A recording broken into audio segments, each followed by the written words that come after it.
मित्रांनो, आलेल्या हॉल तिकीटमध्ये तर स्पष्टपणे दिसतं आहे की पुणे शहर पोलीस भरतीचं ग्राउंड हे 3 ठिकाणी होण्याची शक्यता म्हणण्यापेक्षा त्या ठिकाणच्या हॉल तिकीट आलेले आहेत. एक तर SRPF ज्या ठिकाणी चालकचं झालेलं आहे, दुसरं आपलं पुणे शहर जे हेडक्वार्टर आहे त्या ठिकाणी, आणि तिसरं आहे पुणे ग्रामीणचं मुख्यालय जे आहे त्याच ठिकाणीसुद्धा त्या ठिकाणीसुद्धा हॉल तिकीट पडलेले आहेत. याचा अर्थ असा होतो की पुणे शहर पोलीस भरतीचे ग्राउंड हे 3 ठिकाणी होणार आहे. आपण जे ह्याच्या आधी बोललो होतो ते सत्यच खरंच झालेलं आहे.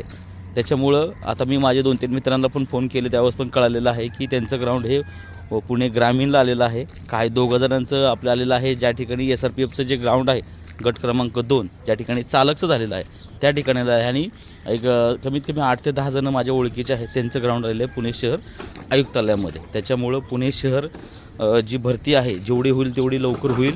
आणि रोजचे साधारणतः किती मुलं बोलतील, 2000 ते 4000च्या आसपास कितीही बोलू शकतात.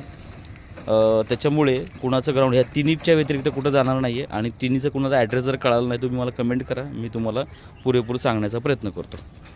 जय हिंद.